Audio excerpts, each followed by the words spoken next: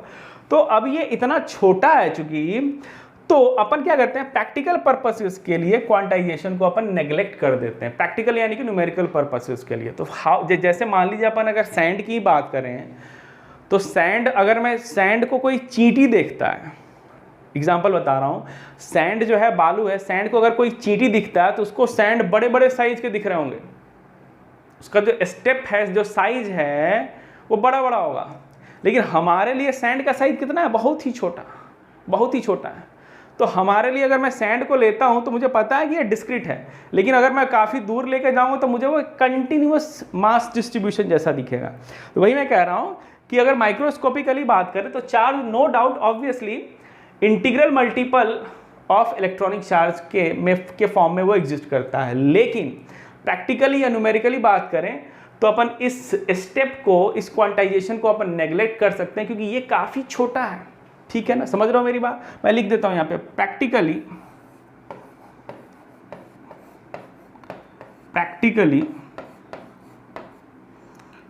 Quantization of charge, quantisation मतलब exist in form of discrete, अलग थलग, practically quantization of charge can be neglected because of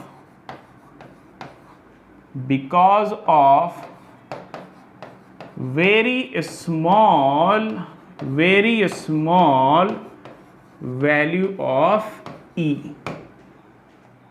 electronic charge इतना छोटा है कि अपन इस स्टेप को न्यूमेरिकली या प्रैक्टिकली अपन उसको नेग्लेक्ट किया जा सकता है, ठीक है। हालांकि वो सवाल के ऊपर डिपेंड करेगा कब अपन उसको नेग्लेक्ट करें, कब उसको नहीं करें। तो ये जो प्रॉपर्टी था ना, ये जो क्वांटाइजेशन ऑफ चार्ज, ये भी इंपॉर्टेंट है। Property number 3 additivity of charge, property number 4 conservation of charge और property number 5 quantisation of charge NCERT में अलग से मेंशन कर रखा है, तो आपके बोर्ड के पर्पस के लिए भी वो काफ़ी इंपॉर्टेंट हो जाता है, ठीक है ना। चलिए अगले प्रॉपर्टीज की ओर चलते हैं अपन। Relativistic invariance of charge. Relativistic invariance of charge क्या होता है भाई? देखिए रिलेटिविस्टिक मैकेनिक्स जो होता है ना, वो आइंस्टीन की मैकेनिक्स होता है। चलिए मैं आपको एक छोटा सा बात समझाता हूँ, छोटी सी स्टोरी आपको समझाता हूँ, सुनाता हूँ। क्या होता है कि जब भी किसी भी बॉडी की वेलोसिटी स्पीड ऑफ लाइट से काफ़ी छोटी होती है, जबकि normal day to day life में जैसे अगर मैं मूव करता हूँ तो ऑब्वियसली मैं स्पीड ऑफ लाइट के कंपेरेबल तो मूव नहीं कर पाऊंगा। तो normal day to day life में जितने भी आपके पास ऑब्जेक्ट होते हैं ना, वो स्पीड ऑफ लाइट के कंपेरेबल, स्पीड ऑफ लाइट यानी 3 × 10⁸ मीटर पर सेकेंड, तो 3 × 10⁸ मीटर पर सेकेंड से काफ़ी कम स्पीड पे अगर अपन नॉर्मली बात करते हैं, normal day to day life में अगर अपन बात करते हैं, तो वहाँ पर आपके पास न्यूटोनियन मैकेनिक्स लग जाता है, जो कि हमारे सिलेबस के अंदर पढ़ना है। लेकिन अगर पार्टिकल की वेलोसिटी जो होती है वो स्पीड ऑफ लाइट के कंपेरेबल होने लगता है, तो वहाँ पे न्यूटोनियन मैकेनिक्स फेल हो जाता है, वहाँ पर आइंस्टीन की मैकेनिक्स लगती है, और उस आइंस्टीन के मैकेनिक्स को ही अपन क्या कहते हैं? रिलेटिविस्टिक मैकेनिक्स कहते हैं। फिर से रिपीट कर रहा हूँ, बॉडी का स्पीड अगर लाइट के कंपेरेबल नहीं है, यानी लाइट के स्पीड से काफ़ी छोटी होती है, तो वहाँ पर रिजल्ट न्यूटोनियन मैकेनिक्स के अकॉर्डिंग कुछ हद तक सही होता है, जो कि normal day to day life में अपन ऑब्जर्व करते हैं। लेकिन बॉडी या पार्टिकल की स्पीड ऑफ लाइट के कंपेरेबल हो जाए, उसके आसपास हो जाए, तो वहाँ पे न्यूटोनियन मैकेनिक्स फेल हो जाती है, वहाँ पर आइंस्टीन की मैकेनिक्स काम करती है, जिसे अपन रिलेटिविस्टिक मैकेनिक्स कहते हैं। और रिलेटिविस्टिक मैकेनिक्स थोड़ा थोड़ा आपके सिलेबस के अंदर है, थोड़ा थोड़ा मतलब बस इसी तरीके से 1-2 चीज़ें हैं। तो रिलेटिविस्टिक मैकेनिक्स के अंदर क्या होता है, किसी भी बॉडी का मास जो होता है उसके वेलोसिटी के ऊपर डिपेंड करता है। कौन से इक्वेशन के कारण, कौन सा इक्वेशन अगर आपको थोड़ा बहुत याद है, ऐसा कुछ अगर आपने कहीं पढ़ा होगा, नहीं पढ़ा तो कोई बात नहीं, अब अपन अभी जान लेंगे, अभी सीख लेंगे। ऐसा कुछ इक्वेशन आपने पढ़ा होगा या ऐसा इक्वेशन आपने देखा होगा, नहीं देखा तो कोई बात नहीं। जैसे m0 क्या है? m0 आपके पास रेस्ट मास है, यानी जब पार्टिकल की वेलोसिटी 0 होती है उस समय की उसकी मास। और v क्या है? पार्टिकल की वेलोसिटी। c क्या है? Speed of light. c क्या है आपके पास? Speed of light. v क्या है? Velocity of body. m0 क्या है? रेस्ट मास, यानी पार्टिकल या बॉडी का मास कब? जब उसकी वेलोसिटी 0 होता है। तो ये आइंस्टीन के मैकेनिक्स का एक काफ़ी पॉपुलर इक्वेशन है कि किसी भी बॉडी का मास उसके वेलोसिटी पे कैसे डिपेंड करता है। यानी कि वहाँ पर अगर अपन बात करेंगे ना कि पार्टिकल का जो मास होता है वो वेलोसिटी पे भी डिपेंड करता है, कब? जब उसकी स्पीड लाइट के कंपेरेबल होने लगे। ऑब्वियसली जब स्पीड लाइट के कंपेरेबल नहीं होगा तो ये टर्म आपका 0 के आसपास होगा और m की वैल्यू m0 हो जाती नॉर्मली, ठीक है, यहाँ तक क्लियर है। लेकिन चार्ज जो होता है ना, वो रिलेटिविस्टिकली इनवेरियंस ऑफ चार्ज, यानी कि वो बदलता नहीं है। मैंने आपको समझाया कि मास जैसा चार्ज होता है, लेकिन मास और चार्ज में बहुत सारा फर्क है। उसमें से ये एक और फर्क आप देख पा रहे हो, एक और डिफरेंस आप देख पा रहे हो। क्या भाई? कि ऐसा कुछ टर्म एग्जिस्ट नहीं करता है, क्यू की वैल्यू जस्ट लाइक ऊपर आप इस तरीके से अगर डिफाइन करने की कोशिश करो, यानी किसी भी बॉडी के ऊपर जो चार्ज होता है ना, वो उसके स्पीड के ऊपर डिपेंड नहीं करता है। फिर से रिपीट कर रहा हूँ, किसी भी बॉडी, ये नॉट इक्वल्स की मैं बात यहाँ पर कर रहा हूँ, यहाँ पर नॉट इक्वल की बात होंगी, ठीक है।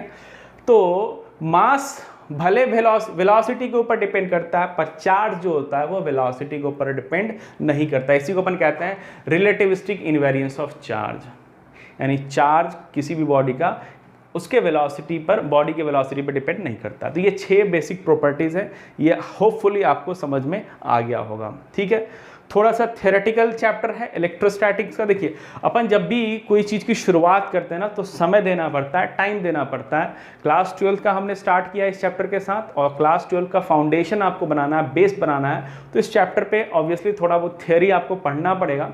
होपफुली अपन नेक्स्ट टू नेक्स्ट क्लास से न्यूमेरिकल में भी ज़्यादा अपन इन्वॉल्व हो जाएंगे, लेकिन आपको थियरी फंडामेंटल अगर क्लियर होगा, अच्छा होगा, तो न्यूमेरिकल सॉल्व करना, इट्स ऑल अबाउट प्रैक्टिस। फिर आप प्रैक्टिस जितना ज़्यादा करोगे, न्यूमेरिकल सॉल्व करने की प्रोबेबिलिटी उतनी हाई हो जाएगी, लेकिन थियरी क्लियर होना चाहिए। तो थियरी क्लियर करने के लिए अपन को टाइम देना पड़ेगा, सो अपन देंगे, कोई घबराने वाली बात नहीं है। तो यहाँ पर देखिए हमने क्या क्या पढ़ लिया। चार्ज की डेफिनेशन देख ली है, चार्ज की यूनिट्स के ऊपर डिस्कशन हो चुका है, प्रॉपर्टीज़ के ऊपर हमने डिस्कशन कर लिया है। अब अपन देखते हैं methods of charging. Next page पे चले आते हैं। मेथड्स ऑफ चार्जिंग यानी किसी भी बॉडी को चार्ज कैसे प्रोवाइड करें, इसके ऊपर अपना डिस्कशन होगा इस सेक्शन के अंदर। नॉर्मली किसी भी बॉडी के ऊपर चार्ज प्रोवाइड करना उतना आसान काम तो है नहीं। जैसे मान लीजिए ये आपके पास मार्कर दिख रहा है, सबसे सिंपलेस्ट ऑब्जेक्ट मेरे हाथ में यही है, तो इसके ऊपर अभी कोई चार्ज है क्या? नहीं है। तो किसी भी बॉडी को कुछ चार्ज अगर आपको प्रोवाइड करने होते हैं तो उसके कुछ मेथड्स होते हैं, उन मेथड्स के ऊपर अपन यहाँ पर अभी डिस्कशन करने वाले हैं। तो methods of charging basically 3 methods होते हैं। सबसे पहला मेथड्स क्या होता है? Friction, by friction. फ्रिक्शन कहने का मतलब ये होता है, जैसे मैंने यहाँ पे कुछ पेयर लिख रखा है, जैसे एक ग्लास रॉड को अगर आप सिल्क क्लॉथ के साथ अगर आप रब करोगे तो क्या होता है, ग्लास रॉड के ऊपर पॉजिटिव चार्ज चला जाता है और सिल्क क्लॉथ के पास आपके पास निगेटिव चार्ज चला जाता है। इनफैक्ट मैंने कुछ पेयर और यहाँ पे पहले से नोट डाउन कर रखे। जैसे आपके पास वुलन क्लॉथ है, कंबल अम्बल अगर आप देखते हो, और उसको रबर शूज़ या प्लास्टिक या एम्बर से अगर आप इसको रब करते हो ना, तो वुलन क्लॉथ के ऊपर पॉजिटिव चार्ज चला आता है और इन सारे बॉडीज़ के ऊपर नेगेटिव चार्ज चला जाता है। ठंडी के दिनों में ये आपने ऑब्जर्व किया होगा, मैंने तो भाई ऑब्जर्व किया। ठंडी के दिनों में आप क्या करो, आराम से लाइट बंद कर दो, रात का मौसम है, मतलब रात हो गई है, आप क्या करो, लाइट को बंद कर दो, ठीक है। कंबल आपने ओढ़ा हुआ ठंडी के टाइम पे, अभी गर्मी के टाइम पे मत करना। और कंबल अगर आपने ओढ़ा और कंबल को किसी भी प्लास्टिक के ऑब्जेक्ट से, इनफैक्ट अगर अपन हाथ या नेल से ही मैं बात करूं, नेल भी एक टाइप का आप थोड़ा सा इंसुलेटेड कह सकते हो, तो उसको अगर अपन यूं ऐसे ऐसे अगर अपन रब करते हैं ना हाथ के ऊपर, तो आपको चिंगारी दिखती होगी। याद करें, बहुत से लोगों को साथ ऐसा हुआ होगा, मेरे साथ हुआ है, आप लोगों के साथ अगर नहीं हुआ है तो आप कर सकते हैं। फिर से रिपीट कर रहा हूँ, अंधेरा आप बना लीजिए रूम के अंदर, ठीक है ना, अंधेरा इसलिए ताकि आपको चिंगारी दिख जाए, और कंबल ओढ़ के कंबल के अंदर आप यूँ नाखून मार लीजिए, कोई भी प्लास्टिक ऑब्जेक्ट को अगर आप रगड़ेंगे, फ्रिक्शन देंगे, तो आपको वहाँ पे चिंगारी दिखेगी, स्पार्क दिखेगा। और वो इसलिए होता है, स्टैटिक चार्ज आ जाता है, चार्ज का ट्रांसफ़र होता है, वही हमें स्पार्क की ओर दिखता है। करके देख सकते हैं, अभी गर्मी है, ठीक है, तो ऐसा है। उसी तरीके से अगर आपके पास ड्राई हेयर है और कॉम्ब है, इनको अगर आप आपस में रगड़ते हो, यानी फ्रिक्शन करते हो, आपस में रब करते हो, तो ड्राई हेयर के पास पॉजिटिव चार्ज चला आता है और कॉम्ब के पास निगेटिव चार्ज चला आता है। और कैट की स्किन, अगर आपके घर में पालतू कोई बिल्ली है, उसको अगर आप एबोनाइट रॉड के साथ अगर आप रब करते हो, तो कैट स्किन के ऊपर पॉजिटिव चार्ज और एबोनाइट के पास आप निगेटिव चार्ज की ओर फील करते हो। इनफैक्ट आपको थोड़ा बहुत एग्जांपल दूँ, कभी आपने प्लास्टिक के चेयर पर बैठा होगा, प्लास्टिक के चेयर पर कभी आप बैठते हो ना, तो आप देखते हो कि आपके जो ये जो रोएं जो होते हैं ना, यहाँ पर जो छोटे छोटे जो बाल होते हैं हाथ के ऊपर, वो खड़े हो जाते हैं। देखा होगा आपने प्लास्टिक के, तो वो इसलिए होता है क्योंकि आपका ये जो बाल है, जैसे वो कैट का स्किन वाला मैं कह रहा हूँ ना, रॉड, ये कैट बिल्कुल उसी तरीके से क्या है कि अगर आप प्लास्टिक के चेयर पर बैठे हो, बहुत टाइम तक आपने बैठा हुआ, यानी थोड़ा बहुत फ्रिक्शन हो गया है, तो आपके बाल से प्लास्टिक के बीच चार्ज क्या होता है, ट्रांसफ़र हो जाता है, और फिर आप ऐसे करोगे तो आपके बाल खड़े खड़े से दिखते हैं, ठीक है ना। तो ये सब कुछ प्रैक्टिकल एग्जांपल है। हालांकि ये वाला काम मैंने तो बचपन में किया था, ड्राई हेयर वाला काम, अगर आपके पास। तो यहाँ पर क्या होता है, फ्रिक्शन की वजह से, जैसे यहाँ पर मैं लिख देता हूँ, जैसे नॉर्मली क्या है, कुछ स्पेसिफिक पेयर ऑफ बॉडीज़ को ही रब करना है। ऐसा नहीं कि आप किसी भी 2 पेयर को रब कर दोगे तो ऐसा हो जाए, ऐसा नहीं होता। कुछ स्पेसिफिक पेयर ऑफ बॉडीज़ को अगर आप एक दूसरे के अगेंस्ट रब करते हो, जैसे मान लो इसको अपन ऊपर, इसको नीचे, एक दूसरे के अगेंस्ट अगर अपन रब करते हैं ना, तो अगर इसमें से, तो क्या होता है, यहाँ से आपके पास निकलती है हीट। यहाँ से क्या होता है, एक दूसरे के ऊपर आप रब करते हो तो फ्रिक्शन के अगेंस्ट जो वर्क होता है, क्लास 11 के अंदर हमने पढ़ा, वो कैसे निकलता है, हीट के फॉर्म में क्या होती है, एनर्जी निकलती है। तो हीट के फॉर्म में जब वो एनर्जी निकलती है तो ये एनर्जी जो होता है वो यूटिलाइज होता है इलेक्ट्रॉन ट्रांसफर में। मैंने बताया स्पेसिफिक पेयर होना चाहिए, ऐसा नहीं कि कोई भी दो बॉडी को अगर आप रगड़ दोगे तो एक के पास पॉजिटिव दूसरे के पास निगेटिव चार्ज चला जाएगा, ऐसा नहीं होता। कुछ स्पेसिफिक पेयर जिसके एग्जांपल मैंने आपको यहाँ पे बता रखे हैं, वो स्पेसिफिक पेयर क्या होने चाहिए। नॉर्मली इस तरीके का स्पेसिफिक पेयर होता है कि एक इलेक्ट्रॉन आसानी से दे सके और दूसरा इलेक्ट्रॉन आसानी से ले सके। केमिस्ट्री में आपने इस चीज़ को पढ़ा होगा, इलेक्ट्रॉन इंथैल्पी वगैरह कर कुछ आपने पढ़ा होगा। फिलहाल बस आपको ये ध्यान रखना है कि एक ऐसा पेयर अपन ले जो कि उसमें से एक आसानी से इलेक्ट्रॉन दे सके और दूसरा आसानी से इलेक्ट्रॉन ले सके। वैसे स्पेसिफिक पेयर को अगर अपन रब करते तो क्या होता है, हीट निकलती है, ये रेड वाली हीट निकली और हीट से क्या होता है, एक इलेक्ट्रॉन दे देता है और दूसरा इलेक्ट्रॉन ले लेता है। तो जो इलेक्ट्रॉन लेता है उसके ऊपर तो माइनस चार्ज आ जाएगा और जो इलेक्ट्रॉन देता है उसके पास अनकंपनसेटेड पॉजिटिव आयंस बच जाते हैं या पॉजिटिव चार्ज बच जाते हैं। ठीक है, फिर आप इसको क्या कर सकते हो, अलग कर सकते हो। जैसे अगर आप घर पे ये वाला एक्सपेरिमेंट करना और मुझे कमेंट बॉक्स में जरूर आप बताना कि ये होता है कि नहीं होता, मैं भी करके बताऊंगा। या स्केल के साथ भी आप ये काम कर सकते हो। ड्राई हेयर या कॉम को अगर आप रब करते हो ना तो कॉम के ऊपर आपके पास निगेटिव चार्ज चला आता है, ठीक है ना, जो कि पेपर को उठाने में हेल्पफुल होता है। तो ये फ्रिक्शन था। फ्रिक्शन में क्या हुआ, लिख लोगे ना, लैंग्वेज अपने हिसाब से बना के लिख लो। whenever two specific pair of bodies are rubbed against each other, then liberated heat will cause transfer of electron from one body to another body, transfer of electron from one body to another body, ठीक है, this will create charge on two bodies। ठीक है, इस तरीके से आप लिख सकते हो। चलिए, तो फ्रिक्शन आपको समझ में आ गया। दूसरा मेथड मैं आपको समझाता देता हूँ, वो है कंडक्शन। कंडक्शन में क्या होता है, जैसे मान लीजिए आपके पास कोई बॉडी है, मान लीजिए स्फीयर ले लेते हैं, कोई बात नहीं है,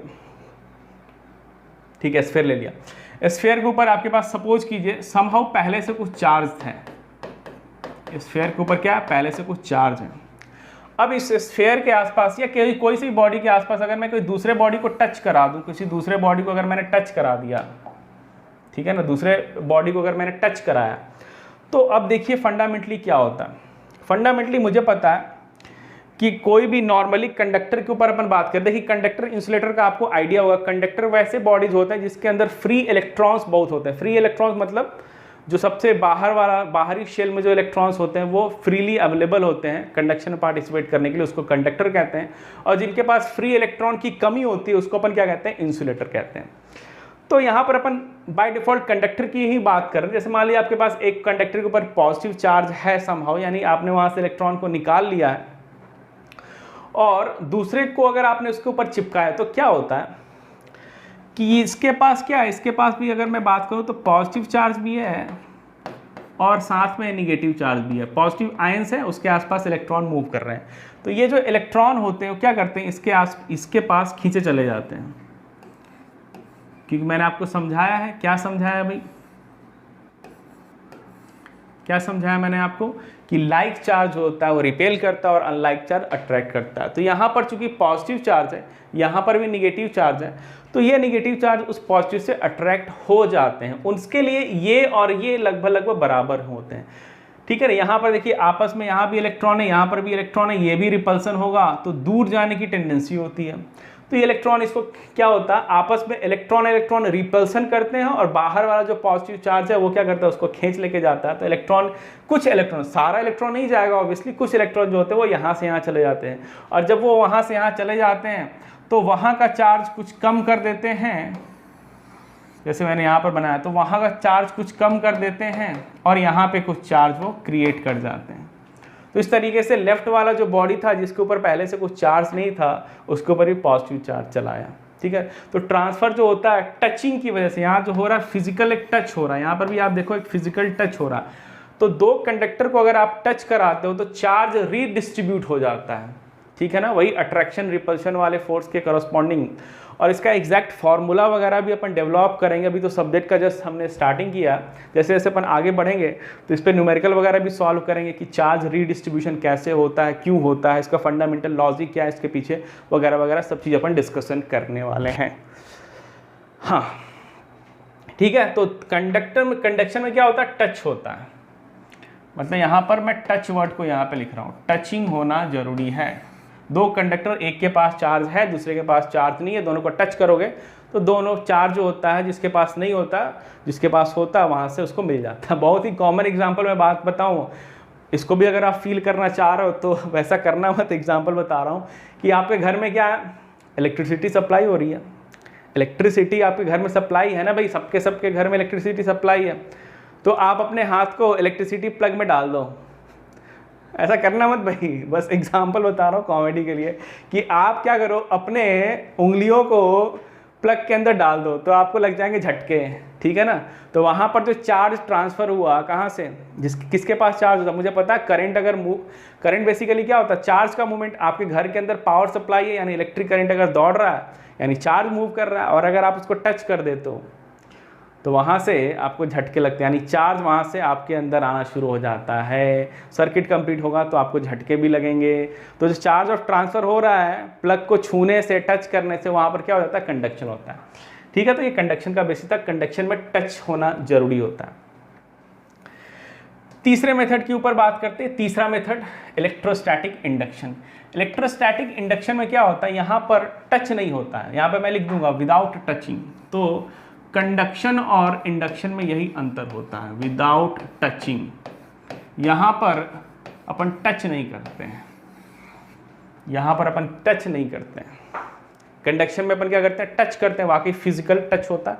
इंडक्शन में कोई भी टच नहीं होता। जैसे मैंने आपको वो कॉम्ब वाला एग्जांपल बताया था, आप लोग जरूर कीजिएगा कि आपके पास अगर आपने बालों से रगड़ लिया कॉम्ब को, और अगर अपन पेपर के पास लेके जाते हैं ना, तो बिना टच कराए हुए पेपर जो होता है वो कॉम्ब के पास खींचा चला जाता है। तो ये जो प्रोसेस होता है ना, इसके पीछे का जो रीजन होता है वो इलेक्ट्रोस्टैटिक इंडक्शन होता है। क्या होता है मैं आपको यहाँ पे कुछ लिख देता हूँ, पहले के एक दो स्टेटमेंट लिखते हैं।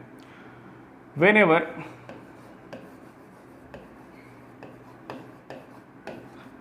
a charged body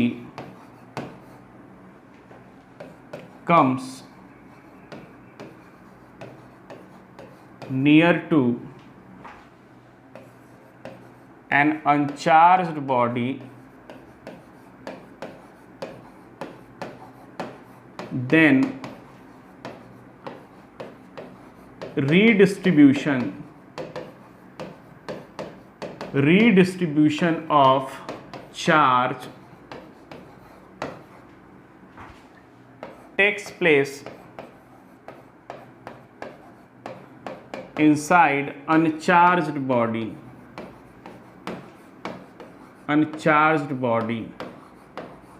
This redistribution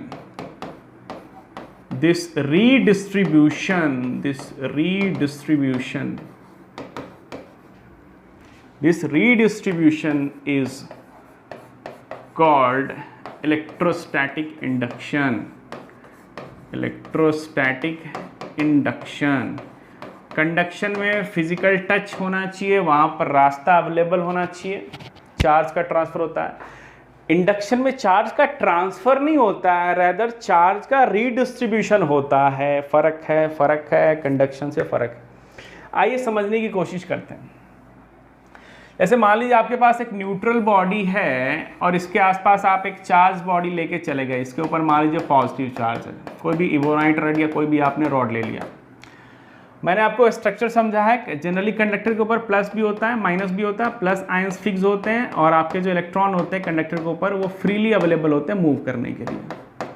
तो जैसे आप पॉजिटिव चार्ज इसके पास लेके चले आते हो तो ये फ्री इलेक्ट्रॉन है। देखिए ये जो इलेक्ट्रॉन मैंने बताया ना, ये आपके मन में डाउट आ रहा होगा कि सर ये जो इलेक्ट्रॉन है ये पॉजिटिव चार्ज से भी अट्रैक्टेड होगा। नहीं, वो उस पॉजिटिव चार्ज से कम अट्रैक्टेड है क्योंकि वो आउटर मोस्ट शेल में है। आपका पॉजिटिव आयंस जो होते हैं, प्रोटॉन्स जो होते हैं, वो न्यूक्लियस के अंदर में है, और ये जो इलेक्ट्रॉन जो मैंने बनाया है वो आउटर मोस्ट वाले इलेक्ट्रॉन है।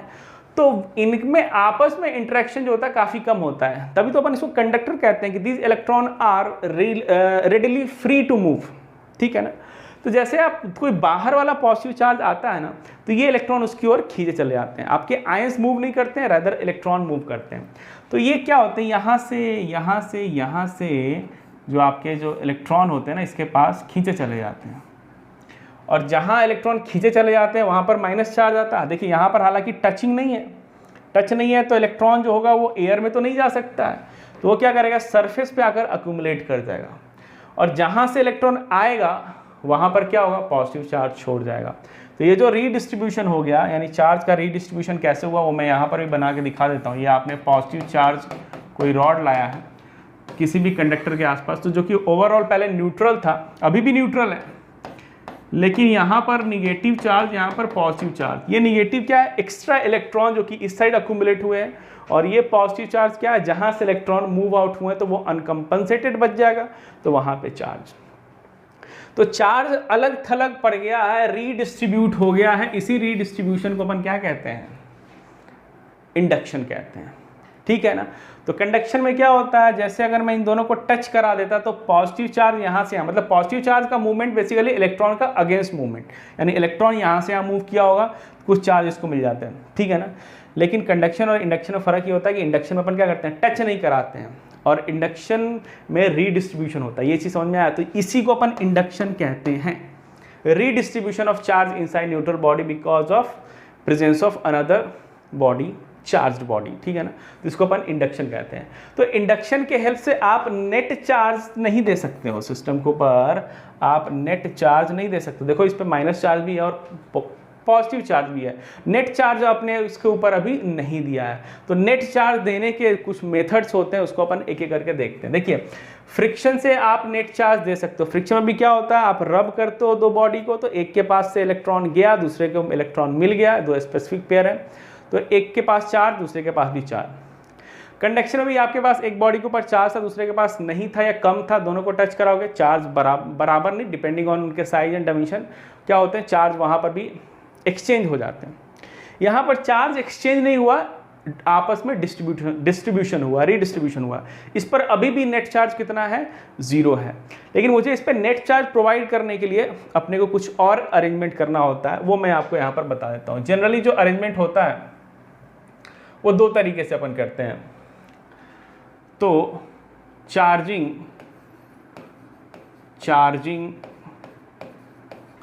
By induction, charging by induction,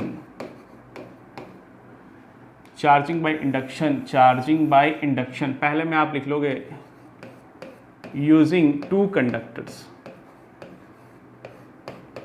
देखिए इंडक्शन में हमने नेट चार्ज नहीं प्रोवाइड किया, बस प्लस, जितना प्लस उतना माइनस भी प्रोवाइड किया।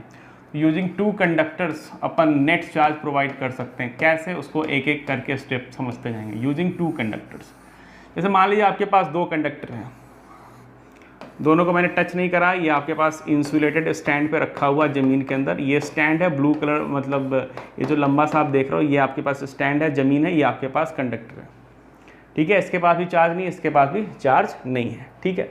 अब अपन क्या करते हैं, इसके पास एक पॉजिटिव चार्ज लेकर चलेंगे, तो पॉजिटिव चार्ज की वजह से क्या होगा, मैंने बताया इंडक्शन होगा। इंडक्शन में यहाँ पर माइनस, यहाँ पर पॉजिटिव चार्ज होगा, और आपने अभी इन दोनों को टच नहीं कराया है। ये नज़दीक है तो इस पर रीडिस्ट्रीब्यूशन अधिक होगा, यहाँ पर रीडिस्ट्रीब्यूशन नहीं होगा क्योंकि ये इससे दूर है। अगले स्टेप में क्या कराते हैं, दोनों स्फीयर को अपन क्या कराएंगे ना, दोनों स्फीयर को अपन करा देते हैं टच। दोनों स्फीयर को मैंने करा दिया है टच। तो टच कराने से क्या होगा, यहाँ पर हो जाएगा कंडक्शन। क्या हो जाएगा, कंडक्शन। अब देखिए यहाँ पर आपके पास पॉजिटिव चार्ज है ही सही, यानी इंडक्शन के थ्रू अगर आपको नेट चार्ज प्रोवाइड करना है तो कंडक्शन का हेल्प लिया जाता है। तो यहाँ पे हो गया कंडक्शन। कंडक्शन में देखिए आपके पास क्या होता है, देखिए ये जो पॉजिटिव चार्ज, ये जो माइनस चार्ज है ये आना चाह रहा है, पॉजिटिव चार्ज दूर जाना चाह रहा है। तो यहाँ पर भी अगर अपन इन दोनों को ये करेंगे तो माइनस चार्ज तो यहाँ इस बॉडी पे रहेगा और पॉजिटिव चार्ज यहाँ पे चला जाएगा। ये पॉजिटिव इस पॉजिटिव को रिपल्शन दे रहा है। आप इसको उस तरीके से सोच सकते हो, या आप इस तरीके से कह रहे हो कि इलेक्ट्रॉन वहाँ से खींच रहा है, तो जैसे आप इसको टच कराओगे तो यहाँ से भी इलेक्ट्रॉन का आने का रास्ता मिल जाएगा बाई कंडक्शन, तो इलेक्ट्रॉन यहाँ से भी चले आएंगे। अरे भाई ये क्या हो गया, फिर से बना लीजिए भाई, टच कराइए इनको। तो आपके पास क्या हो गया, यहाँ पर भी आपके पास आने जाने का रास्ता हो गया। ये क्या हो रहा है भाई, ये क्या हो गया, ठीक है। तो यहाँ भी क्या हो रहा है, इनके पास आने जाने, कुछ दिक्कत है क्या, कुछ सेटिंग में दिक्कत, हाँ ठीक है। तो यहाँ पर भी क्या हो रहा है, इनके आसपास आने जाने का रास्ता है और यहाँ पे पॉजिटिव, यहाँ पर निगेटिव चार्ज है। और फाइनल स्टेट में क्या करोगे आप, दोनों को अलग कर दोगे, दोनों को अलग कर दोगे और चार्ज को भी क्या करोगे आप, जो बाहरी चार्ज है उसको भी आपने अलग कर दिया। तो एक के पास माइनस चार्ज आ गया और दूसरे के पास आपके पास पॉजिटिव चार्ज आ गया। ठीक है ना, समझ में आ गया। तो इंडक्शन में आपको कंडक्शन का भी हेल्प लेना पड़ता है। यहाँ पर कंडक्शन हो रहा है, ठीक है, दो न्यूट्रल था, समझ में आ गया ना। अलग अलग स्टेप में मैंने आपको बता दिया, पहले दो न्यूट्रल था, एक के करीब लेके जा रहे हैं तो इसमें रीडिस्ट्रीब्यूशन हुआ, यहाँ पे इंडक्शन हो गया। इंडक्शन होने के बाद फिर अपन क्या कर रहे हैं, दोनों को टच करा रहे हैं। तो टच में ऑब्वियसली कंडक्शन के through charge plus minus, plus वाला दूर जाना चाह रहा है, माइनस वाला पास आना चाह रहा है। तो एक पे माइनस चार्ज, दूसरे पे प्लस चार्ज, और फिर हमने क्या कर दिया, फिजिकली इसको सेपरेट कर दिया और इसको भी हटा दिया। तो बन गया ना, एक पे निगेटिव चार्ज, एक पे पॉजिटिव चार्ज। तो ये हमने नेट चार्ज प्रोवाइड कर दिया। तो यही चीज़ मैंने यहाँ पे लिखा यूजिंग, अच्छा ये भी गायब हो रहा है, यूजिंग टू कंडक्टर्स।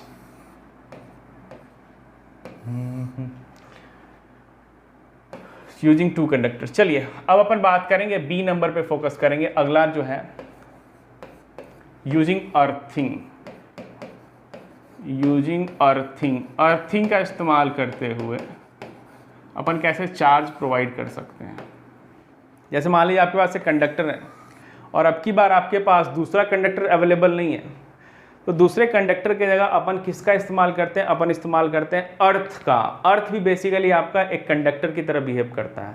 अगर आपको पता है तो अर्थ की भी कंडक्टिविटी ठीक ठाक होती है और आगे चल के आपको पता चलेगा कि अर्थ एक बहुत अच्छा कंडक्टर माना जाता है, इनफैक्ट आइडियल कंडक्टर भी माना जाता है।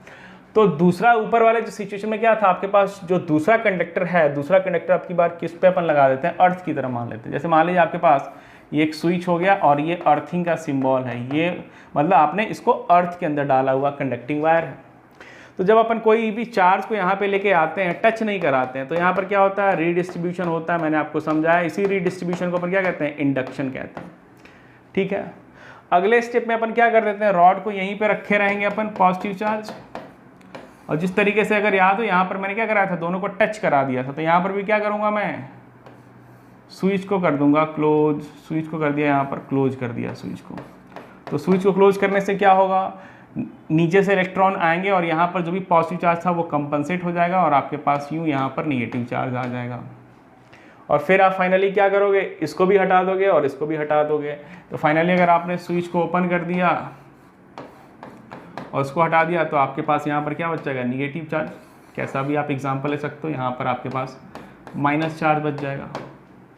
तो नेट चार्ज आ गया, बिल्कुल ऊपर की तरह ही कर रहे हैं। ऊपर में जो रोल दूसरा कंडक्टर यूज प्ले कर रहा है वो रोल यहाँ पर कौन प्ले करेगा, अर्थ। अर्थ भी आपके पास एक गोला सा बहुत बड़ा कंडक्टर है, ठीक है ना, समझ में आ रहा। तो ये दो मेथड थे इंडक्शन के हेल्प से। चार्जिंग, भाई चार्जिंग लिखिए ना, चार्जिंग बाय इंडक्शन लिखिए, चार्जिंग बाय इंडक्शन। तो इंडक्शन के थ्रू चार्ज करिए, बार बार जा क्यों रहा है, कुछ हो रहा है गड़बड़। चलिए आप लोगों ने नोट कर लिया है, इस पे मैं काम करूंगा नेक्स्ट क्लास के अंदर, चार्जिंग बाय इंडक्शन। तो ये आपके पास हो गया, समझ में आ गया भाई, बढ़िया, ठीक है। तो यहाँ पर मेथड ऑफ चार्जिंग आपका हो गया है कंप्लीट, मेथड ऑफ चार्जिंग आपका कंप्लीट हो गया है। अब अपन बात करेंगे, अगला टॉपिक है detection of charge. Method of charging आपका कंप्लीट। मेथड ऑफ चार्जिंग में हमने देखा फ्रिक्शन हो गया, फ्रिक्शन से भी नेट चार्ज आता है, कंडक्शन से भी नेट चार्ज आता है, और इंडक्शन से सिर्फ नेट चार्ज नहीं आता है, रेदर उसमें अपने को कंडक्शन भी कराना पड़ता है, तब जाके नेट चार्ज आता है, ठीक है। चलिए अब अपन अगला टॉपिक है detection of charge. Detection of charge कहने का मतलब ये है कि किसी भी बॉडी के ऊपर अगर चार्ज है तो चार्ज है कि नहीं ये पता लगाना, किसी बॉडी के ऊपर चार्ज है कि नहीं ये पता लगाना ही क्या कहलाता है, डिटेक्शन ऑफ चार्ज।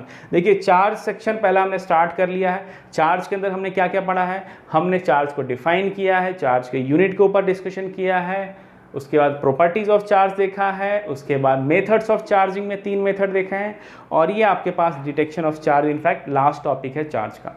तो इत्मीनान से पढ़ेंगे डिटेक्शन ऑफ चार्ज, यानी किसी बॉडी के ऊपर चार्ज है कि नहीं है ये मुझे चेक करना है। तो जैसा कि एक एग्जांपल मैं आपको बता के चलता हूँ, जैसे आपके पास मान लीजिए आपके पास कोई एक न्यूट्रल बॉडी है ना, कोई आपके पास न्यूट्रल बॉडी है, और इस न्यूट्रल बॉडी के पास अगर अपन कोई भी बॉडी लेकर चले आते हैं, उसके ऊपर मान लीजिए कुछ आपके पास पॉजिटिव चार्ज या नेगेटिव चार्ज कुछ भी हो, तो यहाँ पर क्या होता है, माइनस चार्ज चला आता है, यहाँ पर क्या होता है, प्लस चार्ज चला आता है। रीडिस्ट्रीब्यूशन बिकॉज ऑफ इंडक्शन हमें पता है, अब देखिए, अब यहाँ से आप देख सकते हैं, क्या देख सकते हैं, रेड कलर ले लेते हैं, कि ये पॉजिटिव ये माइनस क्या करेगा, ये पॉजिटिव क्या करेगा, इस माइनस चार्ज पे एक फोर्स लगाएगा अट्रैक्टिव वाला, और ये पॉजिटिव इस पे क्या करेगा, एक रिपल्सिव वाला फोर्स लगाएगा, ठीक है ना। लेकिन माइनस पे जो अट्रैक्टिव फोर्स होगा वो डोमिनेट करने वाला, क्यों डोमिनेट करने वाला, क्योंकि माइनस चार्ज जो है वो पॉजिटिव के करीब है। आगे अपन कूलम्ब्स लॉ में इस चीज़ का डिस्कशन भी करेंगे कि अगर कोई दो चार्ज का आपस में काफ़ी करीब होता है तो उस पर जो मैग्नीट्यूड ऑफ फोर्स होता है वो काफ़ी ज़्यादा लगता है। तो देखिए आपके पास एक माइनस चार्ज के ऊपर क्या करेगा, ये अट्रैक्टिव फोर्स लगाएगा, और पॉजिटिव चार्ज के ऊपर वो रिपल्सिव फोर्स लगाएगा। लेकिन अट्रैक्टिव फोर्स डोमिनेट करेगा क्योंकि अट्रैक्टिव फोर्स जो है वो पॉजिटिव के करीब है, और positive force positive positive positive के बीच क्या डिस्टेंस अधिक होता है।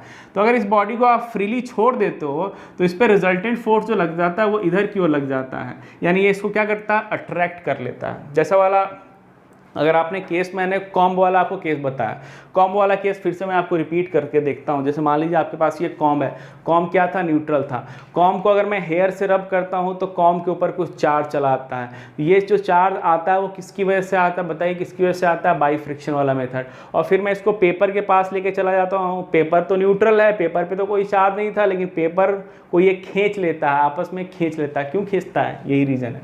ये आपके पास कंघी हो गया, ये पेपर का टुकड़ा हो गया, ठीक है, समझ में आ गया क्या यहाँ तक। तो अगर कोई बॉडी न्यूट्रल होता है और उसके पास भी अगर आप किसी चार्ज बॉडी को लेकर जाते हो तो इनमें आपस में एक अट्रैक्टिव फोर्स हो जाता है। तो ये जो अट्रैक्टिव फोर्स आया ना, इस अट्रैक्टिव फोर्स को अपन मेजर ऑफ या डिटेक्शन ऑफ चार्ज में यूज नहीं कर सकते हैं, ठीक है। क्यों नहीं कर सकते हैं कि भाई ये बॉडी तो न्यूट्रल था आपका, न्यूट्रल होने के बावजूद वो अट्रैक्ट हो रहा है, ठीक है ना। न्यूट्रल है, अभी भी ओवरऑल न्यूट्रल है, बस चार्ज का रीडिस्ट्रीब्यूशन हुआ बिकॉज ऑफ इंडक्शन, जो कि हमने ऊपर पढ़ा। क्लियर है यहाँ तक। तो न्यूट्रल होने के बाद भी अगर इसको वो अट्रैक्ट कर रहा है, इसका मतलब अट्रैक्शन को as a measure of detection of charge नहीं लिया जा सकता है, ठीक है ना। तो अपन किसको लेंगे, रिपल्शन को लेंगे। जैसे मान लीजिए आपके पास कोई किसी बॉडी के ऊपर चार्ज है, पॉजिटिव चार्ज मान लीजिए, तो उसके पास अगर आप पॉजिटिव चार्ज लेके जाते हो तो इस पर रिपल्शन फोर्स श्योर लगाए, क्योंकि इस पर अगर चार्ज का रीडिस्ट्रीब्यूशन होगा तो पॉजिटिव चार्ज एक साइड ज़्यादा अक्यूमुलेट हो जाएगा, एक साइड नेगेटिव चार्ज आएगा। लेकिन ओवरऑल पॉजिटिव चार्ज पहले से अगर इसके पास है तो पॉजिटिव डोमिनेट करने वाला है, तो इसके बीच रिपल्शन फोर्स आ जाएगा, ठीक है ना। तो न्यूट्रल और चार्ज के बीच because of induction attractive force लगता है। लेकिन अगर आपके पास दोनों सेम चार्ज वाले हैं तो वो अट्रैक्टिव मतलब रीअरेंजमेंट यहाँ पर भी होता है, लेकिन रीअरेंजमेंट की वजह से यहाँ पर जो माइनस चार्ज आता भी है ना तो वो काफ़ी कम होता है, कम इन लेस इन मैग्नीट्यूड होता है। तो इस पर कम अट्रैक्टिव लगता है, ज़्यादा रिपल्सिव लगता है, ठीक है ना। ठीक है, ठीक है। उसी तरीके से अगर आपके पास माइनस चार्ज बॉडी है तो आप उसके पास माइनस चार्ज लेके जाओगे। इसलिए यहाँ से एक इंपॉर्टेंट कंक्लूजन निकाला गया कि भाई अट्रैक्शन को as a measure of detection of charge नहीं लिया जा सकता है, रदर अपन किसको लेते हैं, रिपल्शन को लेते हैं। यानी किसी भी बॉडी के आसपास अगर किसी चार्ज बॉडी को लेके जाते हैं और ये बॉडी अगर इससे अट्रैक्ट हो जाता है तो अपन श्योर शॉट ये नहीं कह सकते कि इस बॉडी के ऊपर चार्ज होगा। लेकिन अगर ये इससे रिपेल कर जाता है, ये बॉडी अगर इस पर रिपेल कर जाता है तो अपन श्योर शॉट कहते हैं कि इस पर चार्ज होगा ही चार्ज होगा। तो इसी चीज़ को आइए लैंग्वेज के फॉर्म में अपन यहाँ पे लिख लेते हैं। क्या लिखेंगे भाई, नेक्स्ट पेज आ जाइए। क्या लिखेंगे अपन यहाँ पे, repulsion, repulsion, repulsion, repulsion not attraction, repulsion not attraction is used to detect charge। किसी भी बॉडी के ऊपर चार्ज है उसके लिए अपन रिपल्शन का इस्तेमाल करते हैं, उसके लिए अपन रिपल्शन का इस्तेमाल करते हैं, detect charge. Repulsion not attraction is used to detect charge, ठीक है ना। तो रिपल्शन का इस्तेमाल किया जाता है, अट्रैक्शन का इस्तेमाल नहीं किया जाता है। और एनसीईआरटी के अंदर एक काफ़ी अच्छा इंस्ट्रूमेंट बताया गया है जो कि आपको जानना चाहिए, वो है गोल्ड लीफ इलेक्ट्रोस्कोप। तो गोल्ड लीफ इलेक्ट्रोस्कोप जो है वो बेसिकली डिटेक्शन ऑफ चार्ज के अंदर का ही टॉपिक है। इनफैक्ट एक ये ऐसा इंस्ट्रूमेंट है, एक ऐसा इंस्ट्रूमेंट है जो कि किसी भी बॉडी के ऊपर चार्ज कितना है, चार्ज है भी कि नहीं ये मेजर करता है। फिर से रिपीट कर रहा हूँ, gold leaf electroscope, gold leaf electroscope एक ऐसा इंस्ट्रूमेंट है जो चेक करता है कि किसी भी बॉडी के ऊपर चार्ज है कि नहीं है, अगर है तो कितना है, ये चेक करता है। उसी इंस्ट्रूमेंट को अपन क्या कहते हैं, गोल्ड लीफ इलेक्ट्रोस्कोप कहते हैं। एनसीईआरटी का ही डायग्राम मैंने यहाँ पर ले रखा है, ये देखिए एनसीईआरटी का ही डायग्राम है, ये आपके गोल्ड लीफ इलेक्ट्रोस्कोप का ये क्या हो गया, डायग्राम हो गया, सिमेट्रिक डायग्राम। इसको समझने की कोशिश करते हैं। पहले से कंस्ट्रक्शन को देखते हैं। कंस्ट्रक्शन में क्या होता है, जैसा कि आप देख रहे हो आपके पास एक वैक्यूम चैम्बर आप कह सकते हो, या सिंपल आपके पास एक ग्लास चैम्बर है। ग्लास चैम्बर के ऊपर आप ये ब्लू वाला यहाँ पर बॉल देख रहे हो, ये मेटल नॉब है। यहाँ से आपके पास एक रॉड चली जाती है उस चैम्बर के अंदर, इस मेटल रॉड कहते हैं, यानी ये भी कंडक्टर ये भी कंडक्टर। और यहाँ पर अच्छे से टाइटली फिक्स होने के लिए एक रबर स्टैंड लगाया जाता है जो कि इसको टाइटली होल्ड रखता है। और यहाँ पर आपके पास ये गोल्ड लीव्स होते हैं। गोल्ड लीव्स कैसे होते हैं, यहाँ पर देखिए उसी चीज़ को अलग से एक्सपेंडेड, या देखिए गोल्ड लीव्स लिख रखा है, एक ग्लास विंडो लिख रखा है, मतलब कांच का आपके पास एक कमरे टाइप का स्ट्रक्चर है, आप उसके अंदर देख सकते हो। गोल्ड लीफ क्या होता है, जैसे मान लीजिए आपके पास गोल्ड लीफ, मैं कैसे समझाऊँ गोल्ड लीफ, जैसे आपके पास कोई भी अगर आपके पास मान लीजिए पेपर है, जैसे ये कॉम्बी है मेरे पास, तो गोल्ड लीफ कहने का मतलब क्या, गोल्ड एक बहुत अच्छा मैलिएबल एंड डक्टिलिटी प्रॉपर्टी को रखता है। गोल्ड हालांकि महंगा होता है लेकिन उसकी मैलिएबिलिटी एंड डक्टिलिटी प्रॉपर्टी काफ़ी अच्छी होती है, यानी अपन इसको बहुत ही थिन शीट में अपन इसको डिवाइड कर सकते हैं, पतला ज़्यादा से ज़्यादा अपन इसको पतला बना सकते हैं। इसलिए गोल्ड महंगा होते हुए भी अपन यहाँ पर इस्तेमाल करते हैं कि क्योंकि मुझे पतला चाहिए। पतला क्यों चाहिए वो भी आपको समझ में आ जाएगा। तो जैसे मान लीजिए आपके पास एक गोल्ड की शीट हो गई और आप क्या करोगे, उसको यूँ उसको बेंड कर दोगे, जैसे समझ रहा हो ना क्या कहना चाह रहा हूँ। तो वही देखिए यहाँ पर आपके पास ये गोल्ड लीव्स हैं। लीव्स मतलब क्या है, आपने उसको वी शेप में इस तरीके से बेंड रखा है, ये आपके पास लीव्स हैं, ठीक है ना, ये आपके पास लीव्स हैं।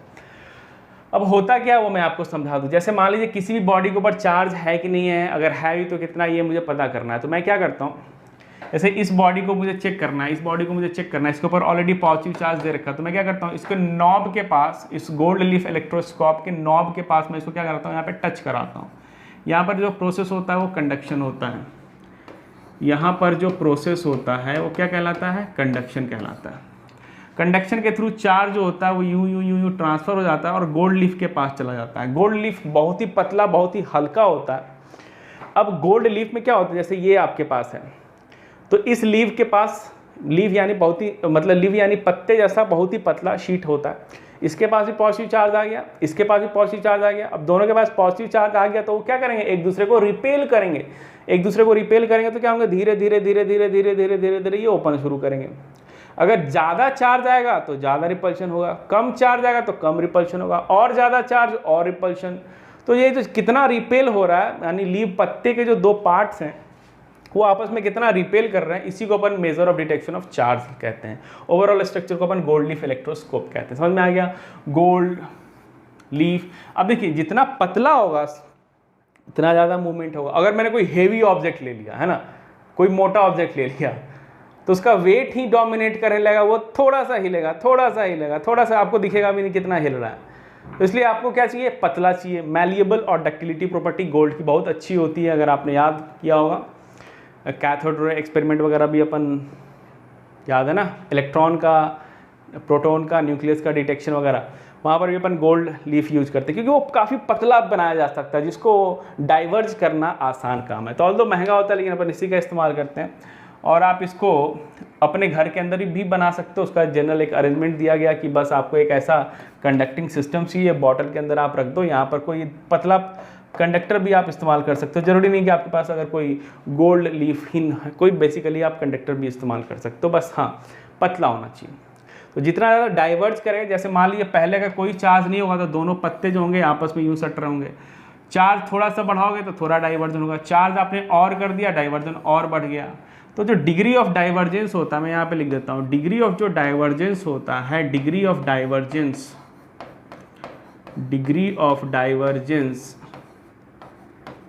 Is measure of amount of charge. अगर ज़्यादा चार्ज आया होगा तो ज़्यादा डाइवर्ज करेगा, कम चार्ज आया होगा तो कम डाइवर्ज किया होगा, ठीक है ना। तो degree of divergence is measure of amount of charge. तो ये आपका डिटेक्शन ऑफ चार्ज हो गया। ठीक है, चलिए अब देखिए आगे क्या करना है अपने को। चलिए अब बारी है एग्जाम्पल्स की। कुछ न्यूमेरिकल अपने को सॉल्व करने पड़ेंगे, क्योंकि without numerical, without solving question आपकी थ्योरी उतने अच्छी से क्लियर नहीं हो पाएगी। देखिए फटाफट रिकॉल कीजिए कि अब तक आपने क्या क्या पढ़ा है। आज के लेक्चर के अंदर हमने इलेक्ट्रोस्टैटिक स्टार्ट किया, बार बार रिकॉल करवाता हूँ ताकि आपके दिमाग में चीज़ें बैठ जाएं। इलेक्ट्रोस्टैटिक स्टार्ट किया था, इलेक्ट्रोस्टैटिक में सबसे पहला सेक्शन चार्ज स्टार्ट किया है। चार्ज का हमने डेफिनेशन देखा, डेफिनेशन के बाद हमने यूनिट्स के ऊपर बात किया, फिर हमने प्रॉपर्टीज़ के ऊपर डिस्कशन किया, फिर हमने मेथड्स ऑफ चार्जिंग को देखा, और फिर डिटेक्शन ऑफ चार्ज को, कि भाई किसी भी बॉडी के ऊपर चार्ज को कैसे डिटेक्ट किया जाता है। उसके लिए अपन अट्रैक्टिव को नहीं यूज़ करते हैं, रिपल्सिव फोर्स का इस्तेमाल करते हैं। और एक प्रैक्टिकल जो कि एनसीईआरटी में भी मेंशन कर रखा, काफ़ी इंपॉर्टेंट है, वो है गोल्ड लीफ इलेक्ट्रोस्कोप। ठीक है, उसके बाद इस जो हमने थ्योरी पढ़ा उस पर बेस्ड एक दो सवाल अपन देख लेते हैं, फिर अपन लेक्चर को कर देंगे क्लोज। चलिए देखते हैं। Can a body have a charge of this this this. आपके पास 3 ABC दे रखा है और आपसे पूछा गया है कि किसी भी बॉडी के ऊपर क्या ये चार्ज हो सकता है। अब क्या ये चार्ज हो सकता है, ये चार्ज दे रखा है, तो हमने अभी अभी एक प्रॉपर्टी पढ़ा है। अच्छा, इस सेशन को और फ्रूटफुल, जब भी मैं एग्जांपल सॉल्व कराऊं या कोई भी न्यूमेरिकल या कोई भी क्वेश्चन अगर सॉल्व कराता हूं, तो कोशिश कीजिए पहले आप लोग सॉल्व कीजिए, ठीक है ना। तो सॉल्व करने का तरीका ये होगा कि आप वीडियो को पॉज कर लीजिए एंड देन सॉल्व कीजिए, पॉज एंड सॉल्व, ठीक है ना। ताकि अगर मैं यहाँ पर बहुत ज़्यादा समय दे देता हूँ तो वीडियो का लेंथ काफ़ी बड़ा हो जाएगा। फिर से again, time is everything, time अपने को सेव करना है। तो मैं कहूँगा पॉज एंड सॉल्व। उसके बाद मेरा एक्सप्लेनेशन को देखिए। पहले आपको अपना दिमाग भिड़ाना जरूरी है, आपको अपना दिमाग लगाना जरूरी है, क्योंकि आपको दिमाग एक ऐसी चीज़ होती है जो कि खर्च करने से बढ़ेगी। दिमाग को अपने पास रखोगे, सहेज कर रखोगे तो वो नहीं बढ़ने वाला है। धन दौलत खर्चे करोगे कम हो जाएगा, लेकिन दिमाग एक ऐसी चीज़ है जितना ज़्यादा खर्च करोगे उतना ज़्यादा बढ़ेगा। तो दिमाग लगाइए, दिमाग खर्च कीजिए, अपने दिमाग का ग्रोथ कीजिए, ठीक है। Pause and solve. चलिए अब आपने ट्राई कर लिया होगा, मैं सॉल्व करके बताता हूँ। देखिए हमने पढ़ा है कि चार्ज जो होता है वो क्वांटाइज्ड स्टेट में होता है, Q की वैल्यू n/e होता है, n एक इंटीजर होता है। तो अपन एक एक ABC तीनों ऑप्शन को चेक करते हैं। देखिए पहले ऑप्शन में चार्ज की वैल्यू क्या दे रखी है, 0.32 इंटू 10 टू द पावर कितना दे रखा, -18 n। और इलेक्ट्रॉनिक चार्ज को इधर डिवाइड कर देते हैं, वो कितना आ गया, 1.6 इंटू 10 टू द पावर -19। अगर n की वैल्यू इवन आ जाएगी तो वो क्वांटाइजेशन वाले रूल को फॉलो करेगा। इसका मतलब वो चार्ज नेचर में एग्जिस्ट कर सकता है। अगर n की वैल्यू यहाँ से इंटीजर नहीं आएगी तो अपन समझ जाएंगे कि वो चार्ज नेचर में एग्जिस्ट नहीं करेगा। आइए सॉल्व करके देखते हैं। देखिए 1.6 को आप 0.32 से 0.2 टाइम्स कैंसिल आउट कर सकते हो, नहीं 16 इंटू 2 32, डेसिमल 0.2 चला जाएगा। और 19 को ऊपर लेके जाओगे तो कितना आएगा, 0.2 into 10 to the power 19 minus of 18। ये आपके पास n की वैल्यू आ गई। देखिए कितनी वैल्यू आ रही है, 0.2 इंटू 10 टू द पावर 1 यानी कि 2 वैल्यू आ गई। और 2 एक इंटीजर आ रहा है, इसका मतलब ये पॉसिबल है, यानी ये चार्ज नेचर में एग्जिस्ट कर सकता है। उसी तरीके से ये आपका A ऑप्शन को मैंने चेक किया, अब आप B ऑप्शन को भी चेक कर सकते हैं। B वाले में भी वही काम करेंगे अपन। देखिए B वाले में क्या काम कर रहे हैं अपन। आपके पास 4.8 है, ये तो चार्ज है सिस्टम के ऊपर। अपने को चेक करना है क्या ये रियल में एग्जिस्ट कर सकता है, n और अपॉन E की वैल्यू कितनी है, 1.6 इंटू 10 टू द पावर -19। ये आपका पॉइंट, ये 3 टाइम्स शायद कैंसिल आउट हो जाएगा। देखिए तो ये 3 हो गया और 19 को ऊपर लेके जाओगे तो कितना आ जाएगा, 10 to the power 19 minus of 21, ये n आ गया। तो यहाँ पर देखिए 3 और 10 टू द पावर कितना बनेगा, -2 यानी कि 100, यानी इसके लिए कितनी आएगी, 0.03 गया। अब ये तो एक इंटीजर है ही नहीं, 0.03 इज नॉट एन इंटीजर, ये तो एक से नंबर छोटा हो गया, ठीक है। तो ये आपका एग्जिस्ट नहीं करेगा नेचर में, ये एग्जिस्ट करेगा। उसी तरीके से आप सी वाले ऑप्शन को भी चेक कर सकते हैं। सी वाले में क्या दे रखा है आपके पास, 0.64, तो आइए 0.64 इंटू 10 टू द पावर -20 को अपन डिवाइड कर देते हैं 1.6 इंटू 10 टू द पावर -19 से, दिख रहा है आपको। और इसकी वैल्यू एक इंटीजर होनी चाहिए। फिर देखिए ये 16 4 टाइम्स कैंसिल होगा, लेकिन डेसिमल के चक्कर में आप इसको 0.4 लिखोगे, 10 to the power 19 minus of 20 यहाँ चला जाएगा, ये n की होनी चाहिए। ये 0.4 इंटू 10 टू द पावर -1 बन गया, यानी ये डिवाइडेड बाई 10 हो गया, यानी इसके लिए 0.04 होगी। 0.04 अगेन एक इंटीजर नहीं है मतलब नेचर में ये वाला भी चार्ज होगा वो एग्जिस्ट नहीं करेगा। आप सीधा यहाँ पर लिख सकते हो कैंसिल आउट। तो आपके पास ऑप्शन ए हो गया। डी में भी कुछ हो सकता था, चार्ज दे देता, ऑप्शन ए आप टिक करके आगे बढ़ोगे। ठीक है, तो क्वांटाइजेशन वाले रूल पर ये बेसिकली सिंपल न्यूमेरिकल बेस्ड था। चलिए अगले प्रॉब्लम की ओर चलते हैं। ये प्रॉब्लम को सॉल्व कीजिए, pause and solve, pause and solve. आइए मैं एक्सप्लेन कर देता हूं। How many electrons should be removed from a conductor so that it acquires a positive charge of 3.5 NC। NC का मतलब होता है नैनो कूलम। नैनो का मतलब कितना होता है? 10⁻⁹। तो किसी भी बॉडी से आप कितना चार्ज हटा दोगे, कितना कंडक्टर से कितना चार्ज हटा दोगे कि उसके पास पॉजिटिव चार्ज आ जाए। तो ऑब्वियसली चार्ज ये भी क्वांटाइजेशन के ऊपर ही बेस्ड है। क्वांटाइजेशन में हम अपन क्या रूल पढ़ रहे हैं? Q की वैल्यू क्या होती है? N × E होती है। तो चार्ज की वैल्यू आपके पास 3.5 नैनो कूलम है, तो 10⁻⁹ लिखने में कोई दिक्कत नहीं आनी चाहिए। और यहाँ कूलम है, ये आपके पास N आ गया। यही N पूछा आपसे, हाउ मेनी, कितने नंबर ऑफ इलेक्ट्रॉन्स हटाओगे आप। इलेक्ट्रॉन हटाओगे तो पॉजिटिव चार्ज आएगा, और इलेक्ट्रॉन के इतना ही प्रोटॉन के ऊपर चार्ज होता है, तो नंबर पूछा भाई। तो फिर अपन वही 1.6 E को डिवाइड कर देंगे। 1.6 × 10⁻, कितना आ जाता है? -19 चला आता है। इसको सॉल्व करेंगे तो कितना आ जाएगा? कितना आ जाएगा भाई? इसको सॉल्व कीजिए। N की वैल्यू यहाँ से आपको पास कितनी आ जाएगी? ये 3.5 नैनो कूलम है ना, ठीक है।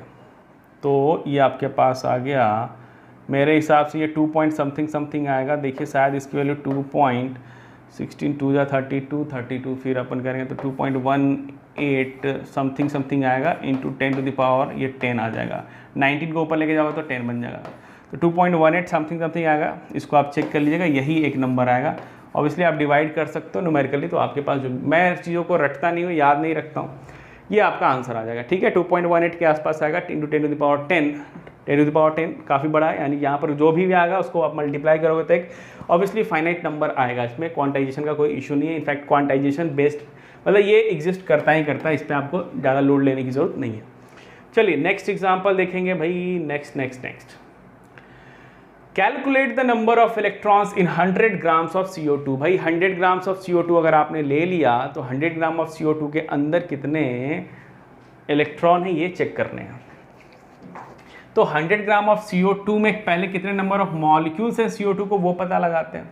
CO2 का मॉलिक्यूलर वेट कितना है, अगर आप या मोलर मास की बात करें, मोलर मास यानी 1 मोल की मास की बात करें, तो कार्बन का कितना होता है मोलर मास आपके पास लगभग ये कितना होता है 12 हो जाता है। ऑक्सीजन का O2 है तो 1632, तो ये 44 हो जाता है। केमिस्ट्री रिकॉल करें, केमिस्ट्री जैसा है थोड़ा सा, तो 44 ग्राम पर मोल, 44 ग्राम पर मोल ये CO2 का क्या है मोलर मास हो गया। तो कितने नंबर ऑफ मोल्स निकालने के लिए, नंबर ऑफ मोल्स निकालने के लिए नंबर ऑफ मोल्स कितने होंगे वो अपन क्या करेंगे, 100 ग्राम आपने लिए हैं और मोलर मास आपके पास है 44 ग्राम पर मोल।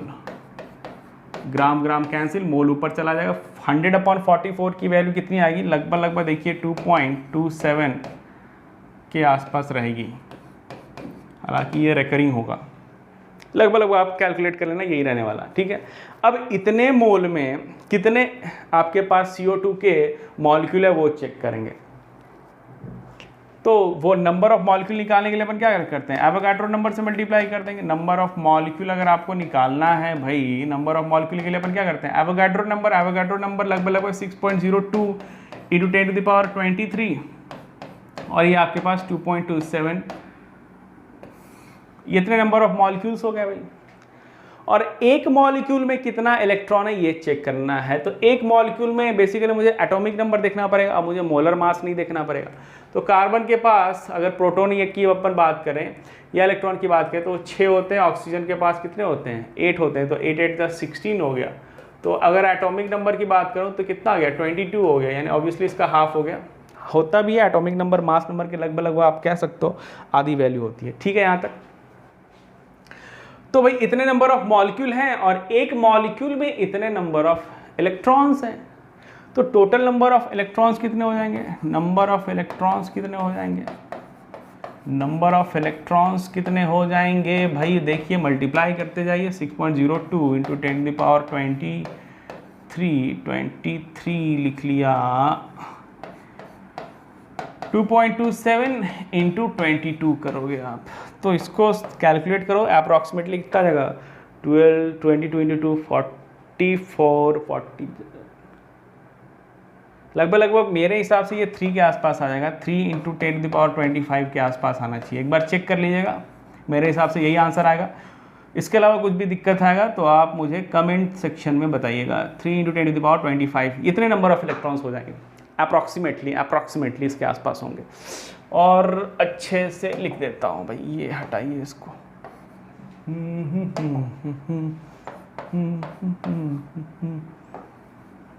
25 आ जाएगा यहाँ पर। चलिए एग्जाम्पल नंबर 3 हो गया।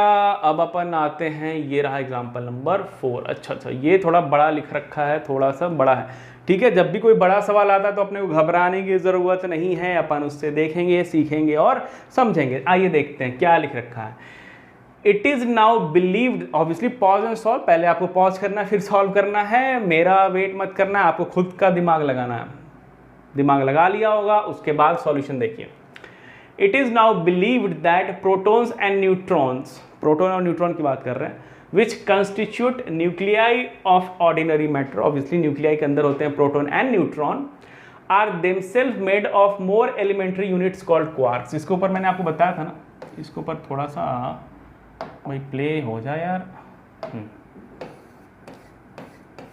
क्वार्क्स के ऊपर अपन बात कर रहे हैं कि प्रोटॉन और न्यूट्रॉन जो होते हैं उनके अंदर खुद एक एलिमेंट्री पार्टिकल होता है जिससे मिलकर प्रोटॉन एंड न्यूट्रॉन बने होते हैं, उसी को कह रहे हैं क्वार्क्स। अब proton and neutron consist of 3 quarks, 3 quark से बने होते हैं ईच, यानी प्रोटॉन भी 3 क्वार्क से बना होगा, न्यूट्रॉन भी 3 क्वार्क से बना होगा। 2 types of quark, the so called up quark denoted by U of charge 2/3। मैंने बताया था ना कि इलेक्ट्रॉन के ऊपर चार्ज होता है 1.6 × 10⁻⁻19 कूलम, लेकिन नेचर में वैसे भी पार्टिकल हैं जिनके ऊपर इलेक्ट्रॉन से भी कम चार्ज होता है, लेकिन फिर भी फंडामेंटल यूनिट जिसके मल्टीपल में अपन चार्ज को मानते हैं वो इलेक्ट्रॉन ही होता है, क्योंकि इलेक्ट्रॉन को स्टेबली आप हटा सकते हो, सेग्रीगेट कर सकते हो, सेपरेट कर सकते हो, लेकिन अभी तक क्वार्क्स को अपन प्रोटॉन से अलग नहीं कर पाए, इसलिए ऑल्दो ठीक है। तो यहाँ पर कहा गया है कि जो क्वार्क्स होते हैं आपके पास, देखिए क्या कह रहे हैं, प्रोटॉन भी है न्यूट्रॉन भी है, प्रोटॉन न्यूट्रॉन क्वार्क से मिलके बने हैं, और क्वार्क्स भी 2 टाइप के होते हैं। एक को कहते हैं अप क्वार्क जिसके पास चार्ज हो गया इतना, दूसरे को कहते हैं डाउन क्वार्क जिसको अपन डी से रिप्रेजेंट करते हैं और उनके पास चार्ज हो गया इतना। Together with electrons build up ordinary matter. Obviously quarks जो कि प्रोटॉन न्यूट्रॉन को बनाते हैं एंड इलेक्ट्रॉन जो कि फंडामेंटल है पार्टिकल है, तो इन तीनों को अपन फंडामेंटल की तरह ट्रीट कर सकते हैं। Quarks of other types have also been found which give rise to different unusual varieties of matter, ठीक है। Suggest a possible quark composition of a proton and neutron. हालांकि इस वाले पार्ट को सवाल से कोई लेना देना नहीं है, बस अपने को सवाल में ये पूछा गया कि अपने को suggest a possible quark composition of a proton and neutron, यानी प्रोटॉन एंड न्यूट्रॉन के अंदर आपको कंपोजिशन बताना है किसका, क्वार्क्स का। मुझे पता है प्रोटॉन के ऊपर चार्ज कितना होता है, प्रोटॉन के ऊपर अगर मैं चार्ज की बात करूं तो +E होता है, और मुझे 2/3E एंड -1/3E से अपने को +E को जनरेट करना है। तो आप तो टोटल चार्ज को E होना है, तो उसके लिए क्या करेंगे अपन, कॉम्बिनेशन सोचिए। और आप एक चीज़ और यहाँ पे कह सकते हो 3 क्वार्क से बने होते हैं, यानी कि मुझे पे यहाँ पर भी कुछ ऐड करना है, यहाँ पर भी कुछ ऐड करना है और यहाँ पर भी कुछ ऐड करना है, और इन तीनों का एडिशन E होना चाहिए। एक पॉसिबल कॉम्बिनेशन सोचते हैं। देखिए एक चीज़ मेरे को आइडिया आ रहा है, अगर मैं 2/3E यहाँ पे ले लेता हूँ और दूसरा अगर मैंने -1/3E ले लिया तो कितना बना, 2 - 1 कितना बनेगा, 2 - 1 1/3E बचेगा, 1/3E बचेगा, 1/3E। तो यहाँ पर मैं क्या रखूँगा, यहाँ पर मैं क्या रखूँगा कि E बन जाए। तो देखिए 2/3E -E/3 यानी कि 1/3, 1/3 में क्या ऐड करूँगा कि E बन जाएगा, ऑब्वियसली 2/3 ऐड करूँगा। सोचने का स्टाइल समझ रहे हैं। देखिए इतना बड़ा सवाल देख के घबराना नहीं है, और किसी भी सवाल को सॉल्व करने, अगर आप मेरे लेक्चर को फॉलो अप करते आ रहे हैं तो आपको ये चीज़ समझाते समझाते मैं बार बार कह रहा हूँ कि किसी भी सवाल के दो पार्ट होते हैं, किसी भी सवाल के दो पार्ट होते हैं। एक पार्ट में इंफॉर्मेशन दिया होता है, एक पार्ट में इंफॉर्मेशन दिया होता है और दूसरे पार्ट में एग्जैक्ट क्वेश्चन पूछा जाता है। तो देखिए इस सवाल में क्या है, यहाँ से यहाँ जो भी इंफॉर्मेशन ही चल रहा था, ये सब का सब इंफॉर्मेशन दे रखा था। कुछ टिपिकल इंफॉर्मेशन को मैंने इनसर्कल या अंडरलाइन कर रखा है और इन इंफॉर्मेशन से मुझे ये चीज़ बताना था। तो सवाल, हर सवाल के दो पार्ट होते हैं, इंफॉर्मेशन एंड क्वेश्चन। वाकई में जो क्वेश्चन पूछा गया, तो इंफॉर्मेशन से क्वेश्चन तक पहुंचना यही हमारा काम होता है, यानी जो सवाल सॉल्व कर रहा होता है इसको यही काम करना होता है, लिंक करना होता है इंफॉर्मेशन से क्वेश्चन को, पार्ट को। तो 3 से बने होते तो मैंने इस तरीके से लिख लिया। एक पॉसिबल कॉम्बिनेशन ये दिख रहा है, यानी एक प्रोटॉन के अंदर अगर अपन बात करेंगे तो प्रोटॉन के अंदर आपके पास अप क्वार्क्स 2 होंगे, एक ये वाला एक ये वाला, और एक डाउन क्वार्क होगा। उसी तरीके से अगर अपन न्यूट्रॉन के ऊपर अपन फोकस करें तो न्यूट्रॉन के ऊपर तो चार्ज होता है 0। तो अगर और ये भी आपके पास 3 से मिलके बना हुआ है, 3 से मिलके बना हुआ, तो एक मैंने अप क्वार्क ले लिया, एक मैंने डाउन क्वार्क ले लिया। तो 2/3 - 1/3 कितना बना भाई, 1/3। 1/3 को 0 करने के लिए -1/3 करना पड़ेगा। यानी आपके पास एक न्यूट्रॉन अगर आपको बनाना है क्वार्क से, तो उसके पास 2 डाउन होने चाहिए और एक अप होने चाहिए क्वार्क्स। तो ये एक पॉसिबल कॉम्बिनेशन है, ये भी एक पॉसिबल कॉम्बिनेशन है। तो हमने थोड़ा बहुत चार्ज को, additivity of charge, conservation of charge पर बेस्ड ये सवाल था। यहाँ पर आपका आज का लेक्चर हो गया है ख़त्म भाई। आज के लेक्चर के अंदर हमने क्या क्या सीखा है फटाफट रिकॉल कर लेते हैं।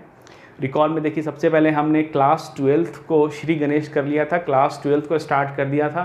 क्लास 12th में सबसे पहला चैप्टर इलेक्ट्रोस्टैटिक्स के अंदर सबसे पहला सेक्शन चार्ज था। चार्ज के अंदर हमने चार्ज को डिफाइन किया, चार्ज के यूनिट्स के ऊपर डिस्कशन किया, उसके बाद हमने प्रॉपर्टीज़ ऑफ चार्ज को देखा, प्रॉपर्टी ऑफ चार्ज के बाद हमने मेथड ऑफ चार्ज देखा, मेथड ऑफ चार्ज के बाद डिटेक्शन ऑफ चार्ज देख रहे थे।